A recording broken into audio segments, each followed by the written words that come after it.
சௌரி அவர்களின் சுய தர்மம். அந்த சிறு சந்தில் எவ்வளவு கார்கள்! ஒரு காரோ வண்டியோ புகுந்தால் சந்து அடைபடும். 52ஆம் இலக்கத்து வீட்டின் சொந்தக்காரருக்கு பெருமை தாளவில்லை. தன் வீட்டு மாடி அறை இப்படி விவேகானந்தர் நினைவாலயம் போல் தனி புகழ் பெற்றுவிட்டதை கண்டதும் முதலில் விக்கித்து போனார். பிறகு தெளிவு பெற்ற பின்னராவது அவர் தெருமுனைகளில் ஆட்களை நிறுத்தி வருகிற கார்களை மாத்தோனி ரோடு 5ஆம் இலக்கத்திற்கு திருப்பி அனுப்பியிருக்கலாம். இடைஞ்சல் ஈராது. வீட்டுக்காரருக்கு அதில் விருப்பமில்லை. இந்த துக்காராம் சந்தில் புகுந்து வந்து என் வீட்டுக்கு எதிரே வந்து விசாரித்துவிட்டு போகட்டுமே.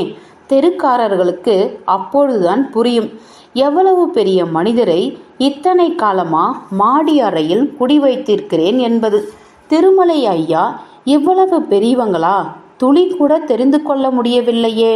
மாத்தோடி ரோட்டிலே சொந்த பங்களா வாங்கி வைத்திருப்பவருக்கு இந்த நாத்தச்சந்திலே, இந்த சந்தை கடை சாகையிலே என்னதான் மோகமோ? நண்பகலுக்கு பிறகு கார்கள் வருவது குறைந்துவிட்டது. தகனத்திற்கு எடுத்து போயிருப்பார்கள். துக்கம் விசாரிக்க வந்தவர்களுக்கும் உண்மையாகவே துக்கப்பட்டவர்களுக்கும் ஏற்பட்ட முதல் அதிர்ச்சி, திருமலை இவ்வளவு உபகாரியா? இவ்வளவு தர்மசீலராக, இவ்வளவு மேதாவியாக இருந்ததை விட அவர் தம்முடைய செல்வ செழிப்பை துளியும் வெளிக்காட்டி கொள்ளாமல் ஏழை வேஷம் போட்ட பக்குவத்தை நினைத்து அதிசய வியப்பு ஏற்பட்டதுதான். பிள்ளைக்கே இப்பொழுதுதானே தந்தையின் பெருமை தெரிகிறது. பங்களாவின் வெளி வராந்தாவிலும் உள்கூடத்திலும் கூட்டம். இடது கோடியில் பெரிய அறையில் திருமலையின் மகரிஷி போன்ற உடல் பேரமைதி கண்ட நிறைவுடன் கிடக்கிறது. முகத்தில் அவல நிழல் படராத கம்பீர பொலிவு. கூர்ந்து கவனித்தால்தான் உயிர்களை மறைத்திருப்பது தெரியும். தலைமாட்டில் சாருலதா அழுது ஓய்ந்து விசன அமைதியுடன் உட்கார்ந்திருந்தாள். வருவோர் போவோரை பார்த்து பழங்கணக்கு போட்டு கொண்டிருப்பதில் கொஞ்சம் ஆசுவாசம் ஏற்படத்தான் செய்கிறது. ரங்கராஜன் துக்கம் விசாரிக்க வருபவர்களிடம் மௌனமாகவும் ஒரு சில வார்த்தைகளாலும் பதில் சொல்லி கொண்டிருந்தார். வெளியே சடங்கு ஆயத்தங்கள் நடந்து கொண்டிருந்தன. வந்தவர்களில் பல பெரிய மனிதர்கள். சாருலதாவிற்கு பிரமிப்பாக இருந்தது. இவ்வளவு பெருமை திருமலை மாமாவுக்கு தெரிந்தவர்களா? எப்படித்தான் இவ்வளவு நிறைகுடமாக கர்ம யோகியாக இவரால் வாழ முடிந்ததோ? முன்னாள் அமைச்சர், ஓய்வு பெற்ற கெஜட் பதிவு அதிகாரிகள், கல்லூரி பேராசிரியர்கள், சில பிரபல கலைஞர்கள், தொழில்துறை முதலாளிகள், டாக்டர், வக்கீல், ஜட்ஜு, இவர்கள் எல்லாம் எப்படி பழக்கமானார்கள் இவருக்கு? வெளியே குழுமி நிற்கும் குடிசைவாழ் மக்களை அவள் எதிர்பார்த்தாள். அவர்களிடையே வைத்தியரையா, வாத்தியாரையா என்று பல பேர் எடுத்தவர். பரோபகாரம் என்றும் வீணாவதில்லை. ஏழைகளுக்கு செய்த உபகாரம் தென்னந்தோப்பு வைத்து வளர்க்கிற மாதிரி. திருமலை சொல்வதைப் போலவே மனசுக்குள் சொல்லி பார்த்து கொண்டாள். அவரே பேசுவது போல் இருந்தது சாருலதாவிற்கு.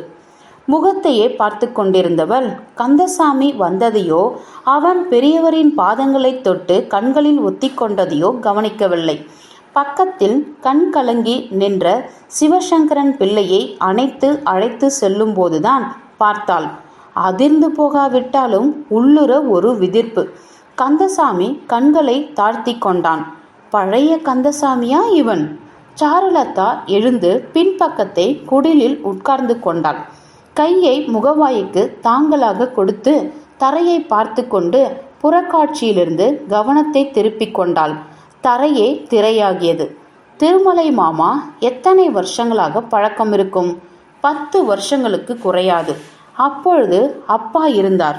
முதல் நாள் அறிமுகப்படுத்தியது இன்னும் நினைவுக்கு இருக்கிறது. சாரு நேத்துதான் சொசைட்டி ஹாலில் திருமலையின் மிஸ்டிக் தியரி இந்தியன் பிலாசபி என்ற தலைப்பில் லெக்சர் செய்ததை கேட்டேன். ஆஹா, என்ன அபார பாண்டித்யம்! பிறகு அவரோடு தனியாக 2 மணி நேரம் பேசிக்கொண்டிருந்தேன். தமிழ், சமஸ்கிருதம், இங்கிலீஷ், பிரெஞ்சு 4 மொழியிலையும் மிகுந்த தேர்ச்சி. எவ்வளவு புஸ்தகங்களை படித்திருக்கிறார், எவ்வளவு விஷயங்களை நினைத்து வைத்திருக்கிறார். முதல் தேதியிலிருந்து உனக்கு டியூஷன் சொல்லிக் கொடுக்க வர வேண்டும் என்று வேண்டிக் கொண்டிருக்கிறேன். சம்மதிக்கிறாயா? நான் அப்பொழுது BA முதலாண்டை முடித்திருந்தேன். பிலாசபி சிறப்பு பாடம்.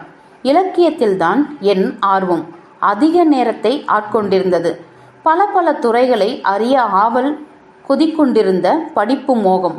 மூத்த பெண் தன்னை போல் பலவும் கற்று தேர்ந்தவர் என்று பெயர் எடுக்க வேண்டும். தன்னுடைய பெண் என்று அப்பா ஆசைப்பட்டார். 2 தம்பிகளும் 2 தங்கைகளும் என் மூலம் நல்வழிப்படுவார்கள் என்கிற நம்பிக்கை அப்பாவுக்கு. சாருலதா பனித்த வெடிக்கோணங்களை முந்தானையால் ஒத்தி ஈர்ப்பை குறைத்து கொண்டாள். அப்பாவின் நினைவோடு திருமலையின் மூச்சொழிந்த மேனியை ஒருமுறை பார்த்தாள். அப்பாவும் இப்படித்தான் கிடத்தப்பட்டிருந்தார். 4 வருடங்கள் ஓடிவிட்டன. MA பட்டத்தை பெற்றுக்கொண்டு PhDக்கு தயார் செய்து கொண்டிருந்த காலத்தில் குடும்ப சுமையை சுமத்திவிட்டு போய் சேர்ந்தார். திருமலை மாமா உறுதுணையாக இருந்திராவிட்டால் அந்த சுமையில் அழுந்தி முங்கி மூச்சு திணறி போயிருக்க வேண்டும். BA இறுதி ஆண்டு படித்து கொண்டிருந்த போது கந்தசாமி. அன்று இருந்த துடிப்பும் ஆவேசமும் துணிவும் இன்று பழைய சுவடுகளாகிவிட்டன. சாருலதா, ஆம், திருமலை மாமா இப்படித்தான் வாய் நிறைய அழைப்பார்.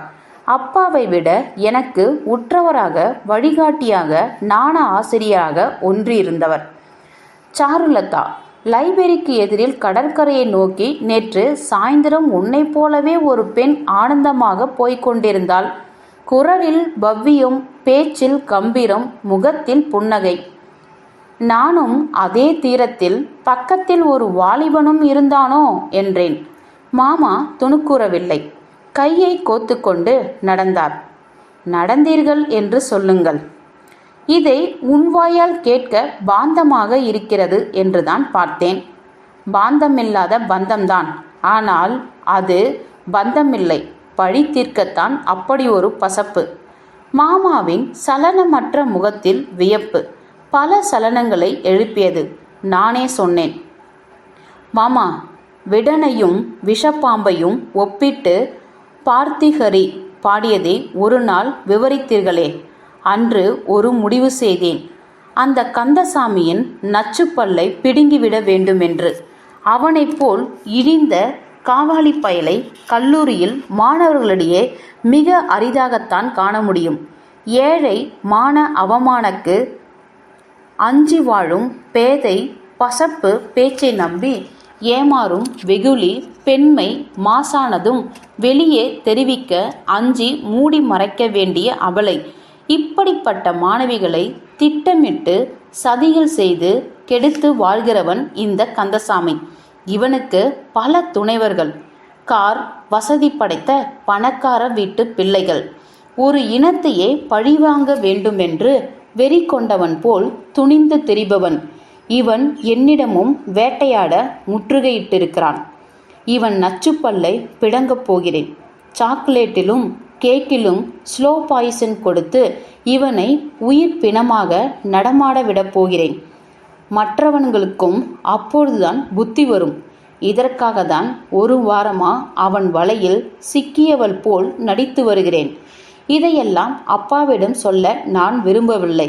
சொன்னால் அவரே என் நடத்தையில் சந்தேகம் கொள்வார். அவருக்கு என் மனக்கொதிப்பு புரியாது. முகத்தில் அரும்பிய வேர்வை துளிகளை துடைத்து கொண்டு மின்விசிறியை நோக்கி முகத்தை அண்ணாந்து கொண்டேன். அந்த காற்று வேண்டிதாய் இருந்தது. சாருலதா, ஒருவேளை உன் அப்பா இதை கேட்டால் நீ செய்தது நியாயம் என்று சொல்லியிருக்கலாம். ஆனால் நான் சொல்ல மாட்டேன். கந்தசாமிக்கு தண்டனை கொடுக்க பெரியசாமி ஒருவன் இருக்கிறான்.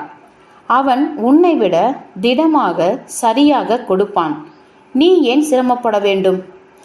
இதெல்லாம் இந்த காலத்துக்கு ஒவ்வாத பேச்சு என்று சொல்லிவிட்டு பேச்சை முடித்து கொண்ட கண்டிப்பு என் உத்வேகத்தை காட்டியிருக்கும்.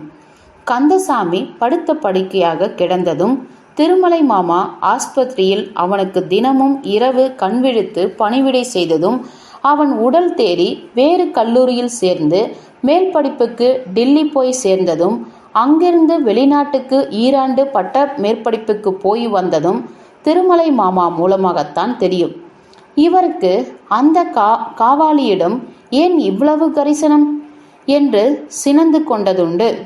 ஒரு நாள் மாமாவே காரணத்தை சொன்னார்.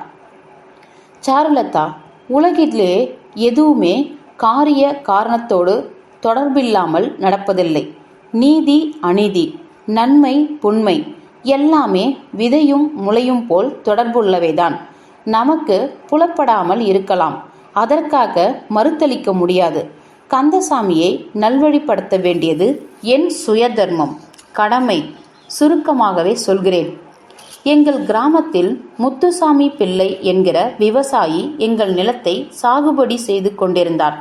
என் பாட்டனார் காலத்திலிருந்தே அந்த குடும்பம் எங்கள் நிலத்தில் உழைத்து வந்திருக்கிறது. முத்துசாமி பிள்ளைக்கு 4 பெண்கள், 1 பிள்ளை. என் தந்தையால் அந்த குடியானவ குடும்பத்திற்கு பல கஷ்ட நஷ்டங்கள் ஏற்பட்டன. அநியாயமாக வட்டி வாங்கி முத்துசாமியை சீர்குலைத்ததோடு பெண்களில் ஒருத்தியை வாழாவெட்டியாக்கி வைத்ததாக அவருக்கு பேர் உண்டு. அப்பொழுது நான் குழந்தை. என் தந்தை காலமாகி எங்கள் குடும்பம் வேறு ஊருக்கு குடிபெயர்ந்து நான் எங்கெங்கோ வளர்ந்து ஆளாகியதில் 1/4 நூற்றாண்டு கரைந்துவிட்டது. என் தந்தை செய்த அநீதங்களை என் தாய் அடிக்கடி சொல்லி, நம் முத்துசாமி பிள்ளை குடும்பத்திற்கு நாம் ஏதாவது செய்தாக வேண்டும், அதுதான் பிரயச்சித்தம் என்பாள். அவன் கண்ணை மூடுகிற வரையில் எங்களால் அந்த ஏழை குடும்பத்திற்கு ஏதும் செய்ய முடியவில்லை. பிறகு அந்த குடும்பத்தை பற்றி எனக்கு தகவலே கிடைக்கவில்லை. சமீபத்தில்தான் தெரிந்தது, முத்துசாமி பிள்ளையின் மூத்த மாப்பிள்ளை மலாயாவில் வியாபாரம் செய்து கொண்டிருந்தவர். முத்துசாமியின் ஒரே மகனை வளர்த்து ஆளாக்கியிருக்கிறார். இப்பொழுது சென்னையில் வியாபாரம் செய்து கொண்டு செழிப்பாக இருக்கிறார். அவருக்கு பிள்ளை கிடையாது, மைத்துனனையே மகனாக வளர்த்து வருகிறார். இந்த தகவல் கிடைத்ததும் நானே அவர் வீட்டுக்கு போய் என்னாலான உதவிகளை செய்து வரத் தொடங்கினேன்.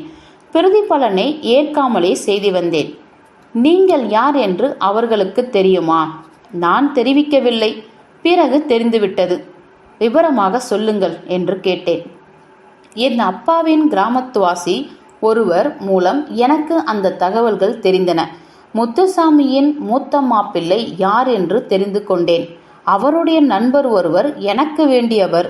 அவர் நண்பர் மூலம் அவருக்கும் அவருடைய மைத்துனனுக்கும் ஆசிரியராகும் வாய்ப்பு பெற்றேன். அவர் நல்ல பக்திமான். வெள்ளி சனி 2 தினங்களிலும் அவர் வீட்டில் பூஜை பஜனைகளை செய்வதாக நானே பொறுப்பேற்றேன். அந்த பையனை நல்ல படிப்பாளியாக்கி வெளிநாட்டுக்கு அனுப்பி உயர்தர இன்ஜினியராக என் பிள்ளை ரங்கராஜன் உதவி செய்தான். இப்படியாக என் தந்தைப்பட்ட கடனை நான் சிறிதளவு அடைத்திருக்கிறேன். யார் அந்த பையன்? கந்தசாமி. என்ன? சிவசங்கரன் பிள்ளை, அவனுடைய மூத்த அத்திம்பேர். நான் சில நிமிடங்களுக்கு பேச்சே இழந்திருந்தேன். மாமா, நீங்கள் மகாத்மா. என்னை எப்படி தெரிந்து கொண்டார்கள் என்பதை சொல்லவில்லையே.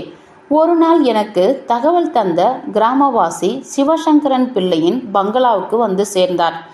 நான் டியூஷனை முடித்து கொண்டு வெளியே வந்தேன். அவர் என்னை பார்த்திருக்கிறார். நான் அவரை கவனிக்கவில்லை. மறுநாள் என்னை அவர்கள் உபசரித்த விதமும், என்னை வெறும் டியூஷன் வாத்தியார், பூஜை ஐயரு என்று எண்ணி பழகியவர்கள் அன்று என்னை குலகுரு மாதிரி வரவேற்று மரியாதை செலுத்தியதை கண்டதும் புரிந்து கொண்டேன். சிவசங்கரன் பிள்ளை நெகிழ்ந்து போனார். கந்தசாமி காலை பற்றி கொண்டு கண்ணீர் விட்டான். அதற்கு பிறகு நான் அந்த பங்களாவிற்கு போவதை நிறுத்திவிட்டேன். எனக்கு அவ்வளவுதான் பிராத்தப். இப்படி ஒரு கடன்பட்ட நெஞ்சம் இருக்குமா? நான் அலம் வந்து போனேன். சாருலதா, நான் நினைக்கிறேன் என் தந்தை அந்த காலத்தில் செய்து வந்த அநீதங்களுக்கும் பழிவாங்குவதாக நினைத்து கொண்டுதான் கந்தசாமி கல்லூரி பெண்களிடம் அப்படி நடந்து கொண்டிருக்கிறான். நீ அவனுக்கு ஸ்லோ பாய்சன் கொடுத்து உருக்குலைத்ததுக்கு நான் கழுவாய் செய்ய முடியவில்லை. நீ என் சொந்த மகளாக இருந்தால் அவனுக்கே வாழ்க்கைப்படும்படி